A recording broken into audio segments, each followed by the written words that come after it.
Imagine a world long before humans walked the earth, where the oceans teemed with life unlike anything we see today. Giant reptiles patrolled the deep, ammonites spiraled through the currents, and the very continents themselves were locked in a slow, relentless dance. This was the world where oysters, those humble yet delectable bivalves, first made their appearance. Their story, etched in the prehistoric seas, is one of remarkable adaptation and survival, leading to their coveted place on our plates. To truly understand the oyster's journey, we must first journey back in time, to a world vastly different from our own. Imagine the Paleozoic era hundreds of millions of years ago. The continents were merging to form the supercontinent Pangaea, and the oceans were warm, shallow, and brimming with primitive life. This was the primordial soup, rich in nutrients and minerals, that set the stage for the rise of countless marine species, including the earliest ancestors of our modern-day oyster. The story of the oyster is intertwined with the fascinating evolutionary lineage of mollusks, these soft-bodied creatures,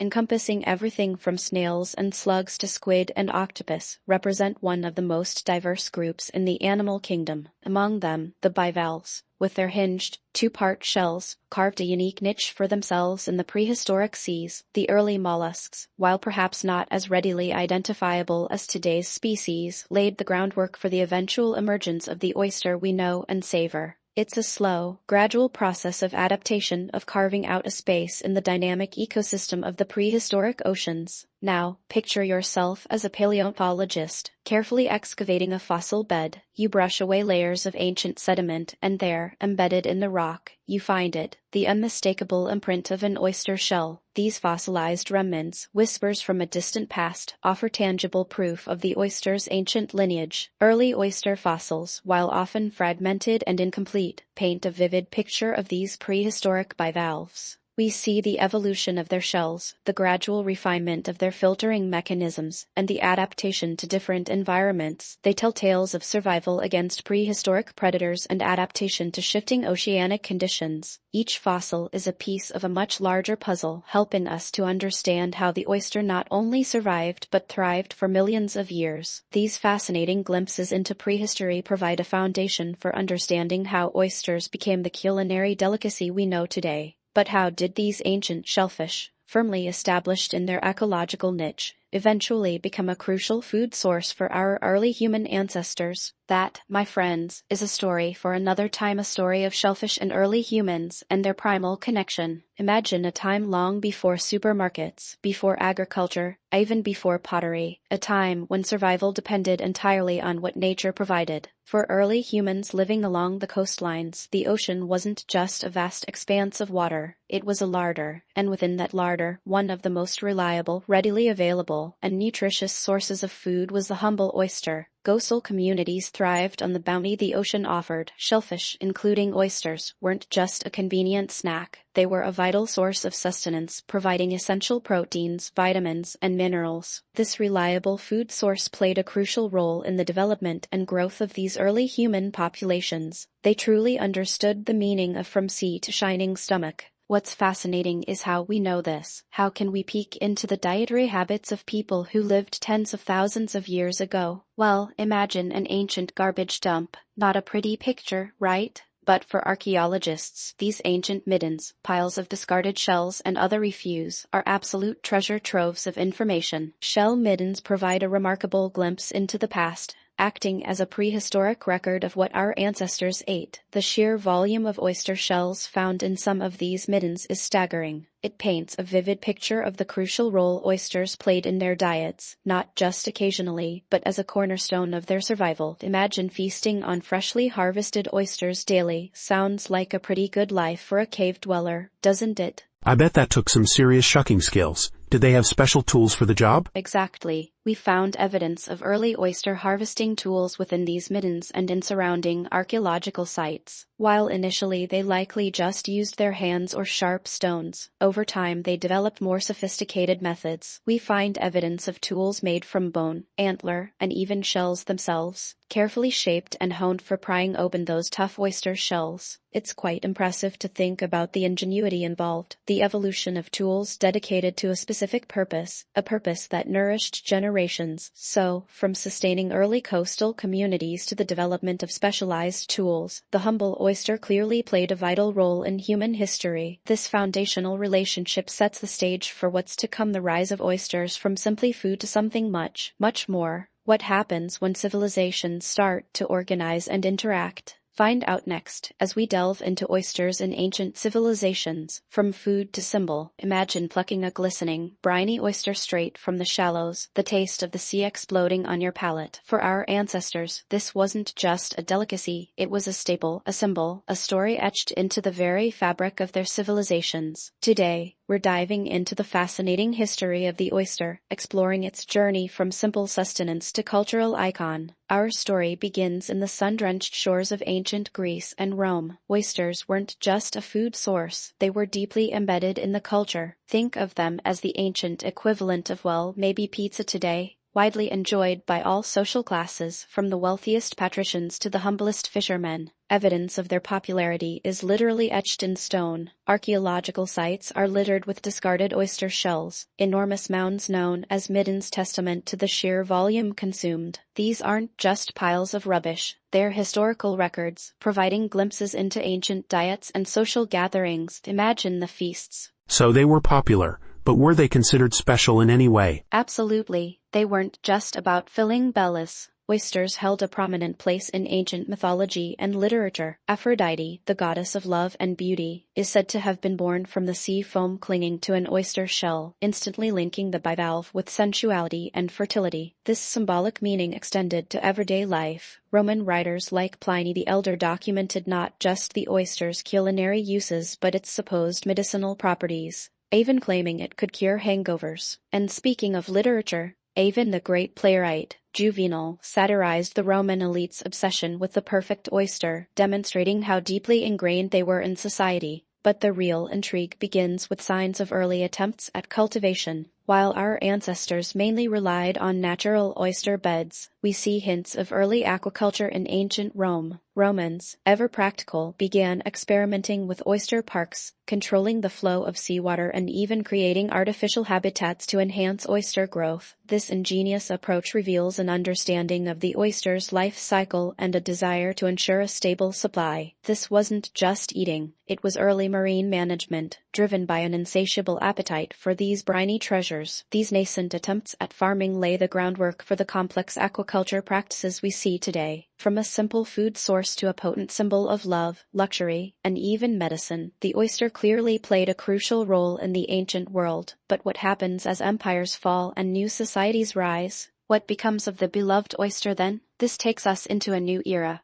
one of feasts and famine, where the oyster continues its fascinating journey through history. Imagine a world without refrigeration, where fresh food, especially protein, is a luxury. Now, picture a readily available, nutritious, and easily harvested food source found along the coastlines: the oyster. In the Middle Ages, this humble bivalve played a surprisingly significant role, a story of both feast and famine. Let's journey back to this period and explore the oyster's place on the medieval menu. It's a story more complex than you might think. Firstly, consider the religious landscape of the time. The Catholic Church held significant sway, and with it came dietary restrictions, most notably during Lent. Meat was forbidden, but fish was a different story. Oysters, along with other shellfish, were considered acceptable substitutes, providing a vital source of protein during this extended period of fasting. This religious sanction cemented the oyster's place in the medieval diet, especially for the devout. It's fascinating how a simple shellfish becomes interwoven with such deeply held beliefs, isn't it? Absolutely, and that's just one layer. The accessibility of oysters further shaped their story. While plentiful in coastal areas, getting them inland presented a challenge before the days of refrigerated transport. This meant that fresh oysters were predominantly enjoyed by those living near the sea. Further inland, preserved oysters, often pickled or smoked, became more common, a testament to their value as a food source even far from their origin. This accessibility also led to distinct class divisions in oyster consumption. Initially, they were a common food, readily available to all classes, including the poor who benefited from their abundance. However, as demand grew, particularly amongst the upper classes who viewed oysters as a delicacy, their price began to climb. We can find accounts from the period documenting the shift. with some communities even enacting laws to control oyster harvesting and preserve them for local populations. This illustrates a common theme throughout history. Something readily available can become a coveted commodity, influenced by demand and perceived value. Now, how did these delicious mollusks travel across medieval Europe? The answer lies in intricate and burgeoning trade routes. Oysters weren't just a local delight, they became a significant trade commodity, journeying from the coasts of Britain and France across land and rivers to markets deep within continental Europe. These burgeoning trade networks had significant economic implications, fostering commerce and enriching port towns. The humble oyster was playing a role not just in sustenance, but in the medieval economy as a whole. Imagine the logistics involved, the challenges of preserving them in a pre-refrigeration era. Truly remarkable. So, we've seen how the oyster's journey through the Middle Ages was deeply intertwined with religious practices, economic structures, and evolving tastes. From a staple for the masses to a prized commodity on royal tables, its story is a compelling reflection of the era itself. But what about more recent times? The story doesn't end there. Stick around to learn about the oyster renaissance. So, we've journeyed through the murky depths of oyster history, haven't we? From ancient feasts to near extinction. But the story doesn't end there. In fact, it takes a rather delicious turn.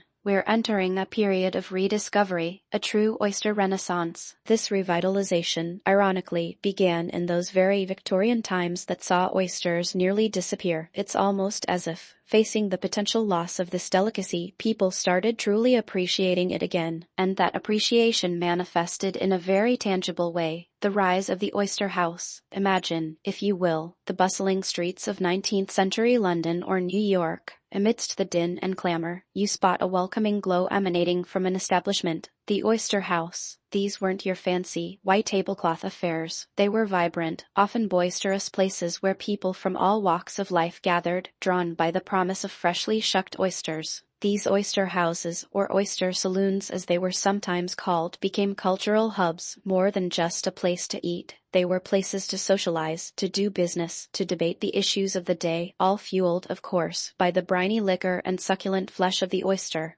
I can almost picture it now. The clinking of glasses, the rhythmic shucking of oysters, the lively chatter filling the air. Exactly, and within this bustling environment, a new form of oyster culture began to bloom. Oysters were no longer simply a cheap source of protein. They transformed into a symbol of celebration, of indulgence. The Victorians, with their penchant for elaborate social rituals, embraced the oyster as the perfect accompaniment to their gatherings. Oysters were served on ornate platters, often nestled on beds of crushed ice. Dedicated oyster forks were designed, and etiquette around oyster consumption evolved. This wasn't just about eating, it was a performance, a ritual that elevated the simple oyster to a new level of culinary and social significance. But this burgeoning oyster culture also depended on another crucial development: improvements in farming and harvesting techniques. As demand surged, oystermen had to find new ways to sustainably supply the masses' insatiable appetite for these bivalves. They began experimenting with different growing methods, from floating rafts to strategically placed rocks and shells to create optimal growing conditions. These advancements didn't fully reverse the damage done by overfishing, but they were crucial first steps toward creating a more sustainable future for oyster cultivation and laid the foundations for what we see today. The story of the oyster, however, takes a fascinating turn as we hop across the Atlantic,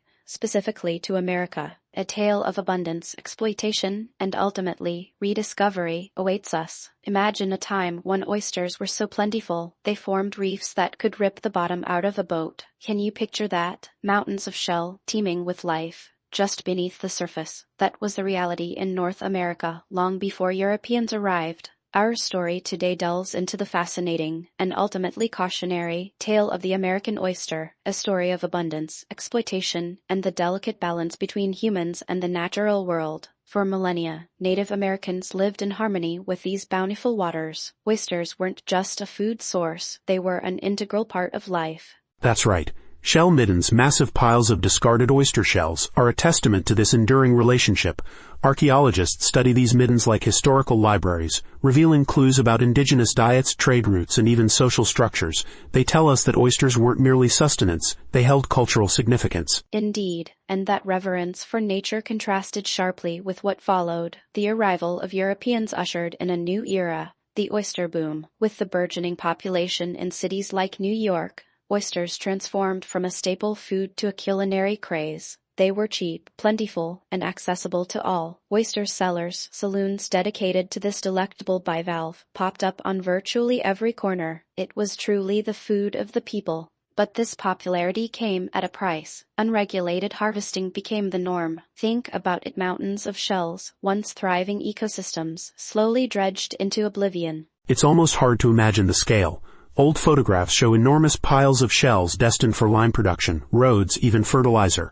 The very reefs that once posed navigational hazards were being systematically dismantled. Sadly, the story takes a dark turn. What was once an inexhaustible resource began to dwindle. Oyster beds, once overflowing with life, became barren. The consequences were devastating, not only for the oyster populations themselves, but also for the ecosystems they supported. The filtration power of oysters is incredible. They clean the water, provide habitat for other species, and even protect shorelines. Their decline had a ripple effect on the entire coastal ecology. The story of the American oyster offers a potent lesson: the importance of sustainable practices. While the period of unchecked exploitation was undeniably damaging, it also paved the way for the development of a new understanding, an understanding that would ultimately shape how we approach oyster cultivation in the modern era. And that's exactly where we'll head next, exploring how lessons learned from the past are informing the future of oyster farming. Imagine a world where the briny jewels of the sea, oysters, are not just a delicacy but a key to healthier oceans. That's the promise of modern oyster cultivation. It's a fascinating blend of tradition and technology, allowing us to appreciate these remarkable creatures while safeguarding their future. Let's dive into the science behind this aquaculture revolution. Oyster farming, unlike simply harvesting wild oysters, involves actively managing the oyster's entire life cycle. Think of it as carefully orchestrated marine gardening. From spawning in hatcheries to growing out in the ocean, every stage is optimized to produce healthy, delicious oysters. One method, called off-bottom cultivation, uses floating rafts, bags, or cages. These keep the oysters suspended in the water column, protected from predators and giving them consistent access to food. Another technique involves growing oysters directly on the seabed, on specially prepared beds or in mesh bags. These methods have revolutionized the industry, creating a more reliable and sustainable source of oysters. And it's not just about satisfying our appetites. Oyster farming has remarkable environmental benefits. Remember those oyster reefs I mentioned earlier? Well, oyster farms often function as artificial reefs, creating habitats for other marine life. Even more remarkably, a single oyster can filter up to 50 gallons of water a day. They are natural filters, removing excess nutrients and improving water quality, a benefit that resonates far beyond the farm itself. What's truly remarkable about modern oyster cultivation is its dedication to diversity. Just like wine grapes have their terroir, oysters have distinct flavor profiles depending on where and how they are grown. Take the Pacific oyster, for instance. It's known for its briny, slightly sweet, and sometimes metallic taste, a flavor reflective of the cold Pacific waters. Then there's the Kumamoto, prized for its deep cup and delicate, cucumber-melon finish. Further afield, the Atlantic oyster boasts a salty, bold flavor with a crisp texture. And the European flat, or Bilan, offers a truly unique experience, known for its intense metallic taste that lingers long after the last bite.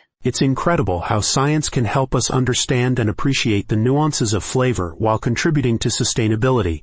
It's like a gourmet environmental movement. Exactly, and this cultivation approach allows us to explore these incredible flavors in a way that wouldn't be possible with wild harvesting alone. Now that we've seen how these delicacies are cultivated, let's explore how they've made their way from the farm to our plates, transforming from a humble bivalve to a celebrated ingredient on dining tables worldwide. From oyster bars to fine dining, our next topic is oysters on the table today, a culinary journey. From ancient feasts to modern Michelin-starred restaurants, the oyster has held a coveted place on the table, but its journey to becoming a culinary icon is as fascinating as its flavor. Let's explore the myriad ways we enjoy this briny delicacy today. Imagine for a moment the sheer simplicity of an oyster, raw on the half shell, a squeeze of lemon, a dash of Tabasco. Perhaps it's the quintessential oyster experience, isn't it? But the culinary possibilities certainly don't stop there. From the classic raw bar experience, we journey to the kitchens where oysters are transformed. Grilled oysters, offering a smoky char that complements their natural brine. Fried oysters, encased in a crispy, golden crust, a textural delight. And then, the complex dishes where oysters become a key ingredient, enriching stews, sauces, and even stuffing for festive poultry. The versatility of the oyster in the kitchen is truly remarkable. I remember trying oysters Rockefeller for the first time. The richness of the spinach and Pernod against the oyster, truly a symphony of flavors. Exactly, and that's just a glimpse into the regional variations that have evolved around the globe. Take Japan, for example, where oysters are often enjoyed tempura-style, light and crispy, or incorporated into delicate soups and noodle dishes. In France, you'll find them nestled in creamy gratins infused with the aromatics of herbs and white wine. And across the Americas, the influence of diverse cultures has led to unique oyster preparations, from the spicy flavors of Mexican oyster cocktails to the simple, yet elegant, New Orleans charbroiled oysters. Each region has embraced the oyster and incorporated it into its culinary traditions, creating a global tapestry of oyster gastronomy. Now, enjoying an oyster isn't just about the preparation, it's about the entire experience, and that experience is often elevated by the perfect pairing: a crisp, dry white wine, a refreshing light beer, even a classic champagne. These pairings can either cut through the richness of the oyster or enhance its subtle nuances. It's all about finding that perfect balance, that complementary sip that elevates the oyster's inherent flavor profile. But before you can savor that perfect bite, there's the often intimidating task of shucking. I'll admit, I've always been a little hesitant to try shucking myself. It certainly looks daunting at first, but mastering the art of oyster shucking is a skill worth honing. The right technique, a sturdy oyster knife, and a bit of practice, and you'll be effortlessly opening those shells like a pro, revealing the glistening treasure within. It's almost a ritual, a preparation for the delightful experience that awaits. So, from the raw bar to the refined restaurant kitchen, and from simple lemon wedges to elaborate sauces, the oyster has secured its place as a true culinary star. But its journey doesn't stop there. We've talked about savoring the present. Now, what about the future? What challenges and opportunities lie ahead for this delectable mollusk? What innovative techniques and conservation efforts will ensure the oyster's place on our tables for generations to come? So, we've journeyed through the fascinating history of the oyster, from ancient feasts to modern delicacies. But what lies ahead for this remarkable bivalve? The future of the oyster is a delicate balance, intertwined with the health of our oceans and the ingenuity of culinary minds. Let's start with the very foundation of oyster life, the reefs. These underwater cities are not just homes to oysters, they're vital ecosystems. They provide habitat for countless marine species, filter pollutants, and even act as natural breakwaters, protecting coastlines from erosion. Protecting and restoring these reefs is not just about saving oysters, it's about safeguarding ocean health as a whole. Imagine a world without these intricate, vibrant underwater landscapes. The consequences are far-reaching, impacting not only marine life, but also coastal communities and economies. And of course, the oyster industry itself plays a crucial role in this future. Sustainable aquaculture is not just a trendy buzzword. It's the only way to ensure a future where we can continue to enjoy these delectable treats. This means responsible farming practices, minimizing environmental impact, and prioritizing the long-term health of oyster populations. We've seen how overharvesting can decimate populations. We mustn't repeat the mistakes of the past. Absolutely. And I think it's crucial to remember the broader context here. Oysters, like all marine life, are facing unprecedented challenges due to climate change. Precisely. Rising sea temperatures, ocean acidification, these are real threats that can disrupt oyster reproduction, growth, and even shell formation. Understanding and mitigating these impacts is essential for ensuring the future of the oyster. Innovative solutions are being explored, from selective breeding for resilience to the development of climate-smart aquaculture techniques. The challenges are significant, but the ingenuity of researchers and oyster farmers provides a glimmer of hope. But amidst these crucial conversations about conservation, the culinary world hasn't stood still. Chefs are constantly pushing boundaries, exploring new flavors and preparations. Imagine oyster foams, oyster ice cream, or even oysters incorporated into plant-based dishes.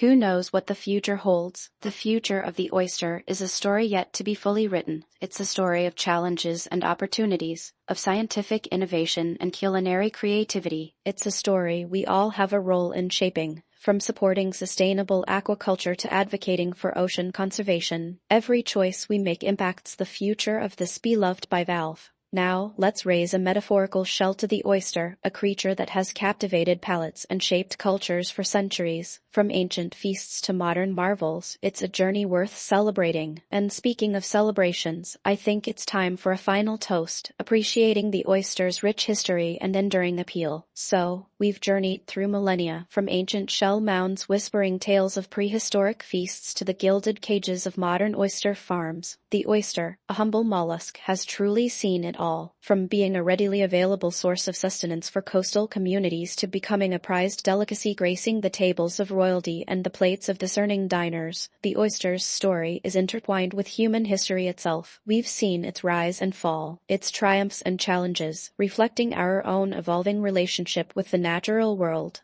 We explored the oyster's biology, its remarkable ability to filter and clean our waters, playing a vital role in the health of our oceans. We've traced its culinary journey, from simple fire-roasted beginnings to the complex flavor profiles we celebrate today. The briny tang of the sea, the subtle sweetness, the nuanced minerality, each bite a testament to the terroir of its origin. And we've uncovered the darker side of the story too, the impact of overfishing, pollution, and habitat destruction, threatening the future of this precious resource. It's incredible how something seemingly so simple can hold such a complex and fascinating history.